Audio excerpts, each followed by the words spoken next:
Coucou les amis, on se retrouve pour un nouvel épisode au pays de Cocagne.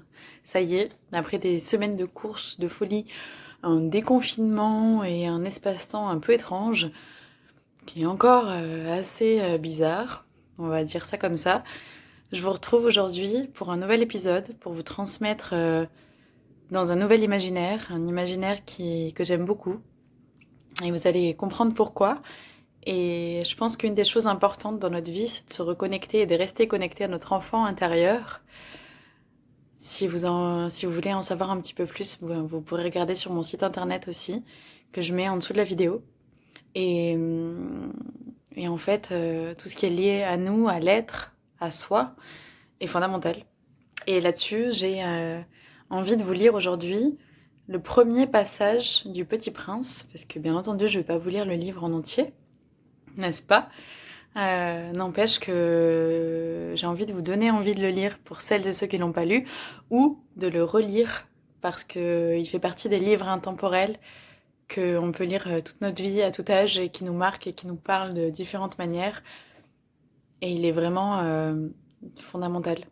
C'est un des piliers de l'existence, un pilier de notre essence, notre enfant intérieur, se reconnecter à cette ouverture, à une vision qui n'est pas fixée. Et rappelez-vous une chose, et c'est ce que je veux vous transmettre aujourd'hui, nous sommes nos propres limites.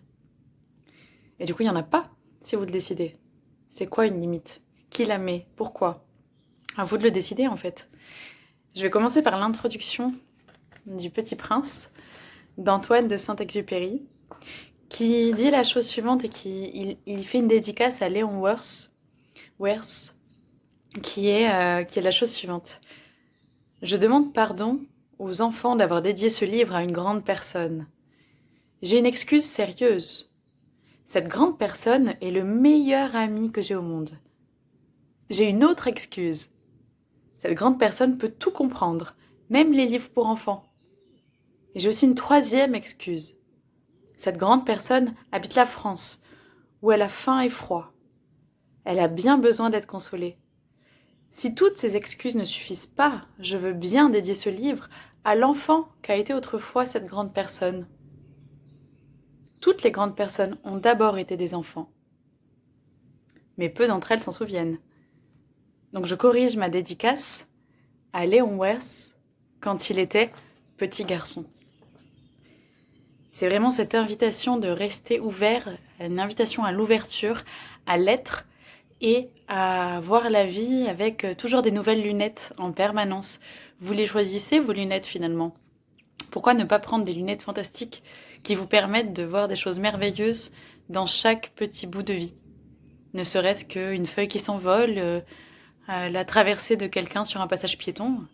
Il y a mille façons de la regarder finalement. Ça peut être en musique, ça peut être en rythme, ça peut être un déhanché, ça peut être une ambiance, ça peut être un mouvement, des couleurs.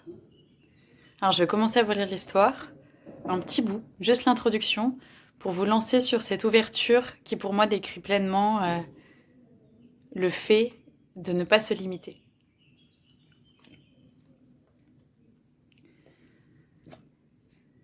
Lorsque j'avais 6 ans, j'ai vu, une fois, une magnifique image, dans un livre sur la forêt vierge qui s'appelait « Histoire vécue ».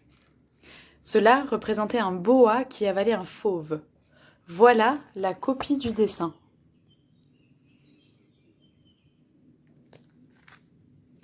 On disait dans le livre « Les serpents boas avalent leur proie tout entière sans la mâcher. Ensuite, ils ne peuvent plus bouger et dorment pendant les 6 mois de leur digestion. » Alors j'ai beaucoup réfléchi sur les aventures de la jungle, et à mon tour, j'ai réussi avec un crayon de couleur à tracer mon premier dessin.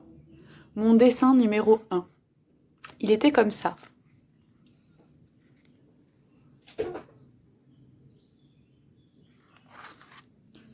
J'ai montré mon chef-d'œuvre aux grandes personnes, et je leur ai demandé si mon dessin leur faisait peur. Elles m'ont répondu. Pourquoi un chapeau ferait-il peur? Mon dessin ne représentait pas un chapeau, il représentait un serpent boa qui digérait un éléphant. Alors j'ai dessiné l'intérieur du serpent boa afin que les grandes personnes puissent comprendre. Elles ont toujours besoin d'explications. Mon dessin numéro 2 était donc comme ça.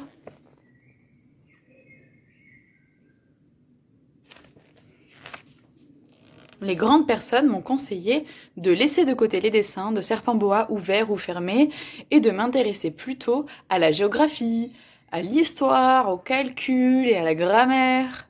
C'est ainsi que j'ai abandonné, à l'âge de 6 ans, une magnifique carrière de peintre. J'avais été découragée par l'insuccès de mon dessin numéro 1 et de mon dessin numéro 2.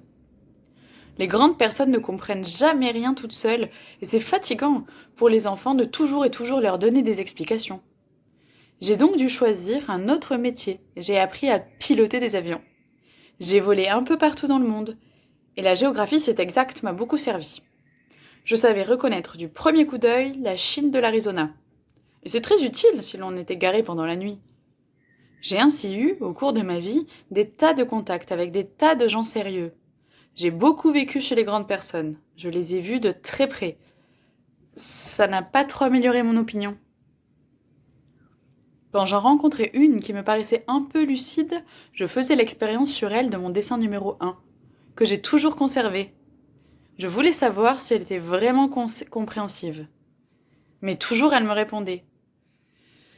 C'est un chapeau. Alors je ne lui parlais ni de serpent boa, ni de forêt vierge, ni d'étoiles. Je me mettais à sa portée, je lui parlais de bridge, de golf, de politique et de cravate. Et la grande personne était bien contente de connaître un homme aussi raisonnable.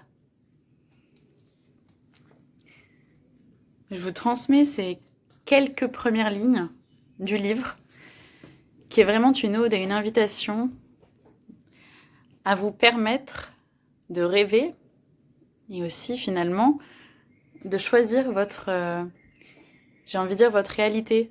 Ça ne veut pas dire qu'elle peut être farfelue, folle ou quoi, c'est simplement que et elle peut l'être aussi, pleine de papillons et de lumière.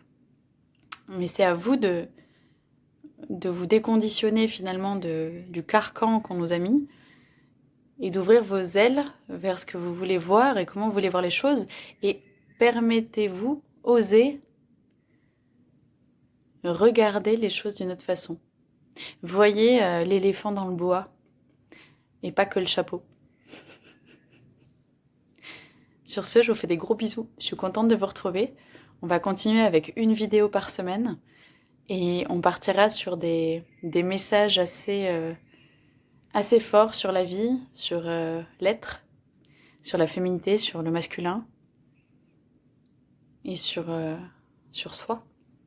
Je vous embrasse. Prenez soin de vous, brillez et amusez-vous sans limite. À tout âge. Bisous. À très vite.